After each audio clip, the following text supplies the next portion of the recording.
Hey there, coming back with some more Trinity just for you. Getting you ready to meditate with us on Wednesday nights. If you haven't already, take a moment, like this video, subscribe to this channel, maybe leave us a comment, maybe even share it with somebody that you think could benefit. All of these things help us be more visible in the world, and they help you by making sure that these videos show up in your feed all the time. That way you can be a part of our effort to change the consciousness. To do that, we meditate on a particular energy every week, trying to empower that into the consciousness, making it brighter and more accessible for everybody else. This week, our energy is commitment. Commitment's a very important energy, but it's a very simple energy. We're going to not spend a lot of time, and I'm going to give you a very basic technique that will hopefully give you the sensation of commitment, so that it's not just a word to you.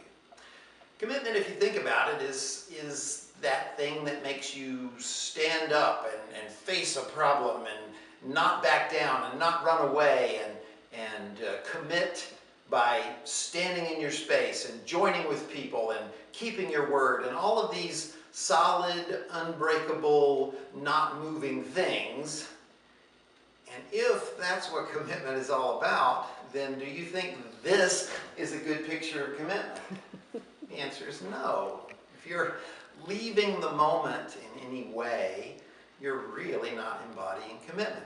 Unfortunately, whenever we are afraid, when we're under stress, when there's emotional upheaval, when there's mental confusion, when there's anything going on that upsets the apple cart a little bit, our first instinct is to go, and if you notice, I pulled all my energy up out of the space that I was standing in.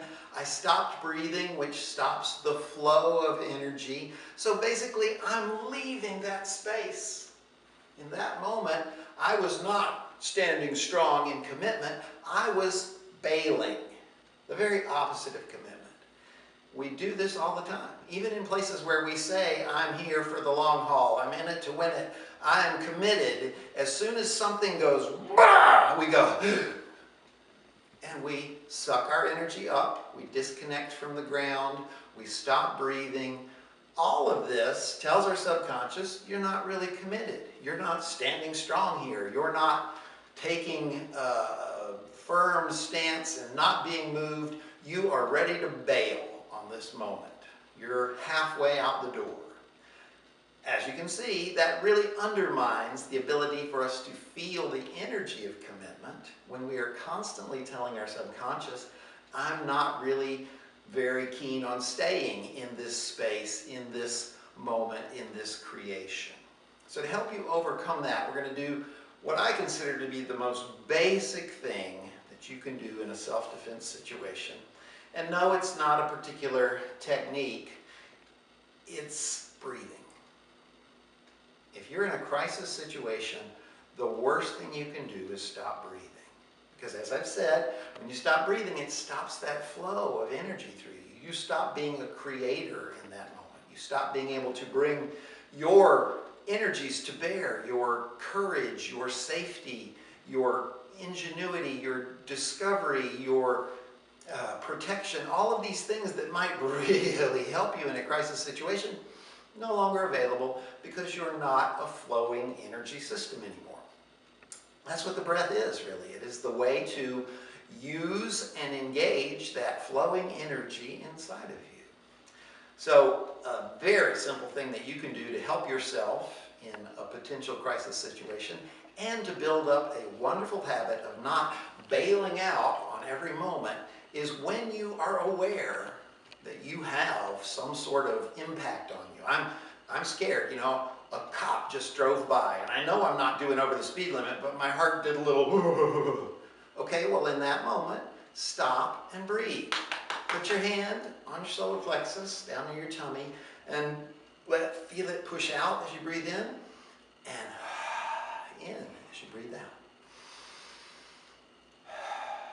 Get that diaphragm breathing going, where you drop your diaphragm, and it pushes your hand out, and then push your hand back in, and bring that diaphragm up, down, up. Just a couple of those, 2 or 3 full in and out breaths where you're really dropping your diaphragm and really emptying your lungs on the way out restarts that system of flow. It tells your subconscious, I'm putting my energy into this moment. I'm not bailing out on it. Anytime you catch yourself going, oh my God, there's a problem you can't solve and your mind is going crazy. Somebody yells at you and you have that moment of tensing up. You lost your keys and you're really angry and you catch yourself going, ugh, and your breath has stopped and you're thinking, how can I get out of this situation? Perfect time to do this little exercise. Put your hand down here, breathe in and out. And in and out. If you practice this enough, it'll not only increase your subconscious desire to stay in the moment and bring that commitment, but it might just save your life in a crisis situation. If you think this stuff's cool, stay tuned for more Trinity.